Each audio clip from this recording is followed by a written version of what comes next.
Bonjour, je suis Hurleloup de Croc-et-Lame. Merci de l'accueil que vous avez réservé à ma précédente vidéo. Le sujet de la vidéo d'aujourd'hui sera moins polémique. Aujourd'hui, nous allons faire un éloge de la triche. Bon sang, c'est quoi ce titre de merde, se demande le public désabusé. Je vais vous parler de peinture, je vais vous parler de jeux et de règles. Je vais vous donner de bonnes raisons de tricher, mais surtout des manières de le faire correctement. Revenons-en à la base de ce podcast, en dehors de Warhammer 40 000, c'est-à-dire ma petite personne. Oui, moi. J'ai des troubles de l'attention, aussi connus sous l'acronyme de TDAH. Quel est le rapport avec le schmilblick, hein ?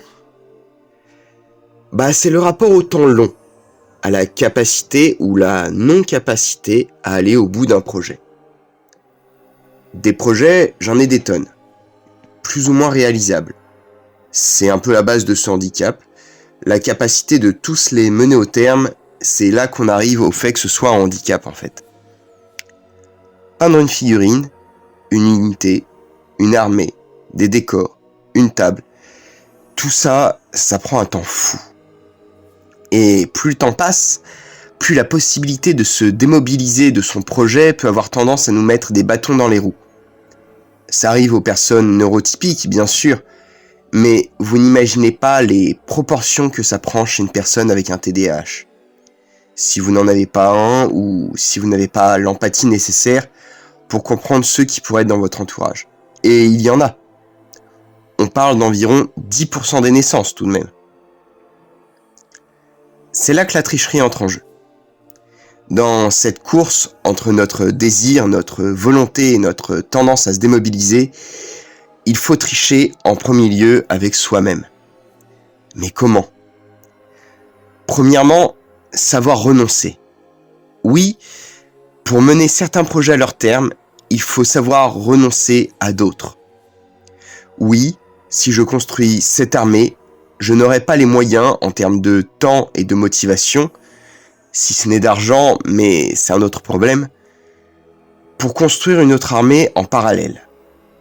Il faut donc faire des choix, se fixer un cap, et pas un cap trop dur, genre on ne se fixe pas le cap d'une armée de 3000 points d'un coup. On se fixe des caps plus modestes. Les combats de patrouille sont intéressantes pour ça par exemple. Mais renoncer, ça peut être dur. Alors, l'idée peut être de ne pas renoncer. Enfin, pas tout à fait. On fait semblant. On fait une blague à son cerveau. Perso, je me fais des tableurs Excel. D'une part, pour gérer une armée aussi massive que la mienne, ça devient indispensable. D'autre part, pour gérer les projections sur le long terme, ça aide. En gros, je mets des ordres de priorité et je me concentre dans ce qui est en haut de la liste. La liste bouge en permanence. Parfois de façon assez modeste. Parfois il y a des bouleversements. Mais l'idée est là. Ça me donne l'impression de me consacrer un peu à mes projets annexes sans y dévouer trop de temps et d'énergie. Renoncer, ça ne veut pas dire qu'on n'a pas de pile of shame ou de pile au trésor, peu importe comment vous l'apercevez, mais plutôt que vous allez tenter de la maîtriser. Tenter de combattre la fameuse FOMO, ou Fear of Missing Out, la peur de manquer. Games Workshop passe son temps à sortir des trucs cool. Certains en quantité limitée, d'autres non. Déjà, si ce n'est pas en quantité limitée, rien ne vous oblige à l'acheter le jour de la sortie. Rien. Parce que si nombre de personnes appellent ça une pile of shame, ce n'est pas pour rien. Le sentiment de culpabilité face à la quantité de boîtes, de grappes ou de figurines à peine touchées peut avoir un effet paralysant. Et il faut éviter ça. Ne pas se laisser intimider. Se décomplexer. Mais vous n'êtes pas obligé de sortir des figurines de niveau heavy metal pour vous amuser. Vous pouvez bien sûr. Mais il n'y a aucune chose qui vous oblige à peindre à un super niveau. Même si c'est plus gratifiant, c'est sûr. Mais vous savez comment on arrive à mieux peindre ? En peignant plus. Et c'est là que nous allons aborder une autre manière de tricher avec soi-même, les techniques de voleur. Il ne faut jamais hésiter à les utiliser. Les sous-couches colorées pour éviter les heures d'aplat, les brossages à sec pour éviter les edge highlightings, les contrastes et les shades pour avoir des textures et des reliefs faciles. Usez et abusez-en. Faites-vous plaisir avant tout. Vous pouvez faire des choses plus ambitieuses, bien sûr, mais on n'est pas obligé d'être en permanence ambitieux. Déjà, si c'est pince en truelle, c'est pas mal. Même à la truelle, le fait que vous ayez fait un effort, c'est pas mal. Il existe désormais des décors pré-peints ou des tapis avec des très bonnes qualités d'impression. N'hésitez pas à soulager une partie de votre charge de travail modélistique avec ces technologies. Il peut arriver aussi que vous ayez des limitations particulières. Un handicap à la motricité fine par exemple, ou pas de temps du tout pour diverses raisons. Il ne faut pas hésiter à demander de l'aide, à ce que d'autres personnes prennent en charge tout ou partie de votre peinture, contre une contrepartie, qu'elle soit financière ou d'une autre nature comme un service quelconque par exemple. L'idée, c'est d'arriver autour de cette table de jeu et de réussir à avoir du fun avec d'autres personnes. Si cela passe par employer quelques raccourcis, pourquoi pas? Tant que vous ne participez pas à un concours de peinture avec des figurines que vous n'avez pas peintes, que pourrait-on vous reprocher? Admettons que nous soyons autour de cette fameuse table. Nos armées sont peintes, la table est agrémentée de jolis décors, et on est prêt pour la rigolade. Si vous avez un handicap quelconque, ça peut être compliqué là aussi. Perso, à la fin de 3 heures de jeu, je suis cuit. Je n'envisage même pas de participer à des tournois en partie pour ça. Et en partie parce que la compétition, ça ne m'amuse pas. Connaître ses limites, c'est bien, pour ne pas finir par devenir désagréable, ce qui m'arrivait à de multiples reprises, je ne m'en cache pas, mais je m'en désole. Parce que vous perdez le contrôle sur vous-même, sur vos décisions de jeu ou autres. La solution peut être de privilégier les formats réduits, ou de trouver un assistant de jeu, quelqu'un qui vous rappellera les règles de votre armée, vos possibilités tactiques, ou de créer cet assistant de jeu. Un résumé sur une page des règles de votre armée, organisé par phase, par exemple. Ça peut être un atout énorme. Oh, et pensez à boire de l'eau pendant la partie. C'est con à dire, mais la déshydratation, c'est toujours mauvais pour la concentration.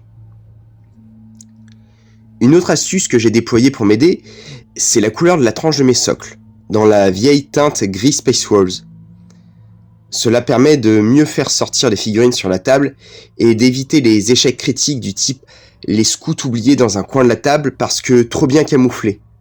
Ne riez pas, je l'ai faite pour de vrai celle-là. On me reproche souvent ces fichues bordures pétantes. Mais perso, ça m'aide. Ça me fait un peu penser au RTS type Dawn of War, et ça me donne une meilleure appréciation de comment mon armée est déployée sur la table. Il reste un dernier domaine avec lequel vous pouvez tricher. Plus avec votre cerveau, mais avec vos partenaires de jeu. Et il ne faut pas hésiter. Et je dis tricher avec, pas contre, jamais contre, jamais. Parlons de la règle la plus importante. Elle était dans pas mal de formats dans le livre de règles, et je la résumerai à bordel, c'est un jeu, on est là pour s'amuser. En gros, n'hésitez pas à sabrer dans les règles, à les modifier pour réussir votre objectif principal qui est de vous amuser. Pas de gagner. Gagner c'est plaisant, mais quelque part c'est secondaire. L'essentiel c'est de kiffer. On peut kiffer dans la défaite, on peut kiffer dans la gagne. Mais l'essentiel c'est que tout le monde autour de la table kiffe. Il faut être bon gagnant autant qu'il faut être bon perdant. Ce n'est pas toujours simple, mais l'idée est là. Respecter ses partenaires de jeu. Nos armées sont adversaires, voire ennemis mortels, mais autour de la table, on est des camarades de jeu, là pour passer un bon moment. Des fois, tricher, ça va être volontairement prendre une décision qui va nous pénaliser pour la beauté du geste, ou simplement pour limiter l'ampleur de la déroute infligée aux copains. Parfois, Tricher, ce sera se passer de certaines unités trop bourrines pour laisser tout le monde kiffer. Faire des listes qui devraient forcément perdre, mais s'arranger avec nos partenaires de jeu pour que ce ne soit pas un moment de déculotté. Parfois, tricher, ce sera s'arranger pour modifier à brûle-pourpoint les objectifs de la bataille, pour la beauté de la théâtralité de ce qui se joue, plutôt que de suivre les règles à la lettre. Parce que les règles du jeu ne sont pas des lois. Parce que les règles du jeu, comme le dit le capitaine Barbossa, ce sont plus des suggestions, un modus operandi. Bien sûr, si vous maîtrisez les règles originales, vous pouvez jouer contre n'importe qui, mais ce n'est pas toujours simple. Et parfois, il s'agira plus de trouver un groupe de joueurs avec la même ambition à s'amuser que nous, et suffisamment de bienveillance pour ne pas éclater le gars qui n'arrive pas à jouer toutes les semaines, ou à prendre la totalité du corpus de règles. Je comprends que sur les réseaux sociaux et sur YouTube, on peut avoir une vision quelque peu biaisée du hobby. L'aspect compétitif de la chose est mis très en avant, mais le hobby ce n'est pas ça. Ou plutôt, ce n'est pas que ça. On peut être compétitif entre personnes bienveillantes, là pour s'amuser, tous d'accord sur ce qu'ils font ensemble. Mais quand on sort une liste super vénère contre un joueur casu, juste là pour s'amuser, ce n'est pas de la compétition, c'est du bullying. On peut se planter parfois et mal régler l'intensité de ce qu'on propose comme armée à notre adversaire. Ça arrive, mais il faut s'y adapter. Et c'est toujours plus simple de s'adapter depuis la position du plus avantagé vers le moins avantagé que l'inverse. Mais il faut en faire la démarche. Et donc, pour que tout le monde puisse s'amuser, il faut parfois tricher avec notre envie de gagner. Il faut la maîtriser. Je le répète, mais le but, c'est de kiffer. Gagner quand on est dans la difficulté, c'est kiffant. Gagner avant même le début de la partie, parce qu'on a une liste calibrée pour tout défoncer, alors qu'en face, le gars a pris ce qui était joli et est incapable de gérer les menaces majeures de notre liste, ça l'est moins de toute manière. Tout ça pour dire que, si ça peut paraître évident pour certains, ça ne l'est pas pour tout le monde. Mais il n'y a pas une manière de faire dans le hobby. Il n'y a pas vraiment d'autres règles que de respecter les autres. On peut prendre tous les raccourcis du monde ou prendre son temps. On peut vouloir peindre des trucs pour le Golden Demon ou le Crystal Brush, ou bien juste barbouiller quelque chose de vaguement présentable. On peut faire de la compétition hardcore ou du full narratif, ou aucun des deux, les deux à la fois. L'important, c'est de trouver chaussure à son pied. Que l'on parle de notre armée, de notre manière de la peindre ou de la jouer, mais aussi et surtout avec qui on va le faire. Alors, trichez. Prenez des chemins de traverse. N'écoutez pas forcément l'air du temps qui tend à tout uniformiser, même notre hobby. Soyez chaotique et faites un peu n'importe quoi. Testez des trucs. N'allez pas au bout de tout. Arrêtez, puis recommencez 10 ans plus tard le même projet. Faites-en 10 ou un seul. Essayez de nouveaux outils ou restez sur vos vieilles recettes. Essayez de nouveaux jeux ou restez sur votre vieille édition d'un jeu oublié. Trouvez juste le moyen de parvenir jusqu'à ce moment sublime autour d'une belle table décorée avec 2 armées ou plus de peintes, des copains autour et kiffer. C'est la seule règle. Tout le reste, c'est du décorum. C'est sympa, mais pas indispensable. Et il n'y a pas de bonne ou de mauvaise manière de le faire, ou très peu de mauvaises manières de le faire, mais je compte sur vous pour ne pas y avoir recours. Voilà, j'en ai terminé pour aujourd'hui.